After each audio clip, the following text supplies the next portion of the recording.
all of you awesome scuba divers out there, welcome to Scuba Dive Magazine. Today I have a new scuba diving and snorkeling mask to look at.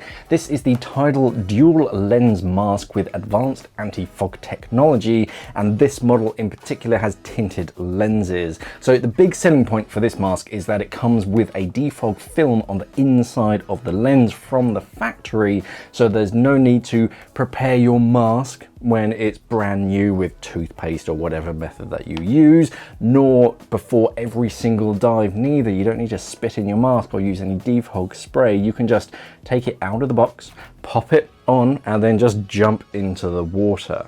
You also don't need to flood your mask every so often during the dive to clean the lenses. They stay fog free even when you just or just exhale through your nose to equalize the mask. It doesn't fog up. Tidal also make a treatment spray to top up the defog film if it wears out over time. Depending on how much you use the mask and how well you look after it, you're not leaving it in the sun or anything, then the defog properties can last up to a year. So just give it a spray and then you reset that clock. This version has the tinted mirror lenses, which are designed for brighter tropical waters to make the colors a bit more vibrant. So let's take a closer look. So the mask itself is what we would call a framed design. It's a twin lens, so it's two separate lenses and they're mirror images of one another. The frame holds everything together, gives it a bit of structure, holds the glass in place, holds the silicone skirt and the mask buckles. The lenses, the first thing that you notice is this kind of orangey, almost reddish tint, and this mirror effect. It basically just gives everything a bit of a like a blue filter almost on the inside, but this is designed for like your tropical waters. If you're scuba diving or snorkeling in tropical waters, it's going to help make a lot of those colors a bit more vibrant. When you're quite shallow, it gives you this kind of blue effect, but further down it starts to really start to take effect. The frame itself has these little detailings around it, just around the like the cheekbone area and around the temples. So this is to give you a little bit of added grip, basically. When you're either equalizing or clearing the mask, it just gives you something to grab hold of. Nose pocket is quite easy to reach. Even if you have gloved hands, you still have plenty of space inside of that. The buckles themselves, they're attached directly onto the frame of the mask, and they have a little sort of ratchet system, so you can control which angle the buckle or the strap angles out from. So that gives you quite nice control. If you want it a little bit higher, you can just leave it higher. And this is quite stiff. It doesn't just move around. It's kind of, I like it at that height, and it holds it there. But if you do want to adjust it, you can just adjust it. Traditional one-way ratchet strap, and then lift on this little tab, pull on the strap, and that lengthens it off. It's got decent chunky little notches on this strap, so yeah, it really holds it in position. And if you're doing like mask removal and replacement, it's not going to just pull through.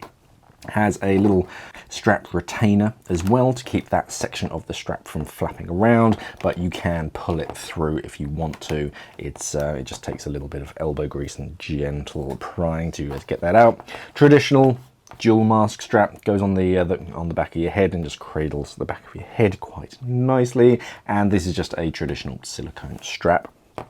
On the inside of the mask, you have this second internal sealing surface, so that instead of just a single point of contact all the way around your face, creates a wide sealing surface all the way around. And you might be able to tell, but right on the very edge, on the outer edge, it's kind of rounded.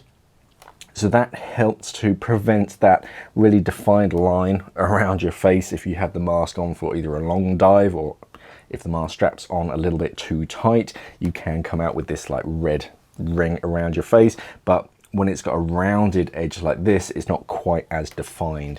So that's a nice little feature to see on a mask skirt. And otherwise, yeah, that large sealing surface just helps to keep the air in and keep the water out. On the inside, it's really hard to show this on camera because it's literally a transparent film on a transparent lens, but it has these defog films that are cut specifically to these lenses. You can get some like universal films that stick into masks, but of course they don't cover the entire screen, as it were, because they're generic sized, whereas these ones are cut and shaped specifically for these particular lenses, so they fit in really nicely. You can, in some areas, just get like a 2mm, maybe 3mm gap, but that's really right up against the actual skirt itself. For the main section of the window, completely fog free and very, very effective. Even if you really try and make it fog up, it doesn't. So that typically, when you're equalizing the squeeze on your mask, you're breathing out through your nose, that humid gas coming from your lungs out of your nose into the mask just fogs it up, especially if you haven't prepared your mask.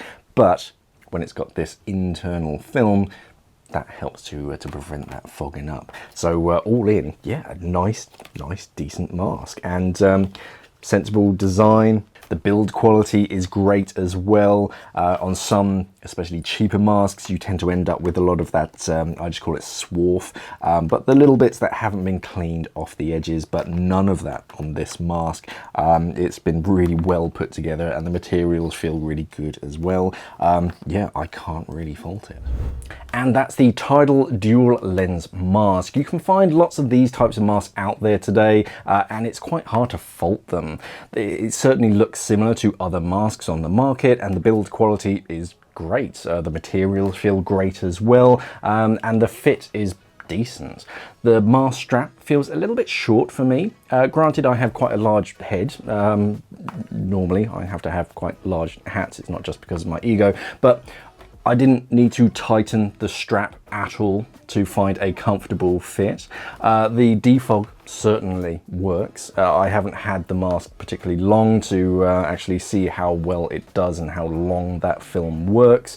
But if it's anything like the one in my backup dive mask that's been in my thigh pocket for countless dives now, that still works, so there's no reason this one shouldn't. It's just a relief that you don't need to worry about whether you've remembered to prepare your mask halfway through the dive and then have to endure the last half of the dive with just salty eyes because you're constantly having to defog your mask.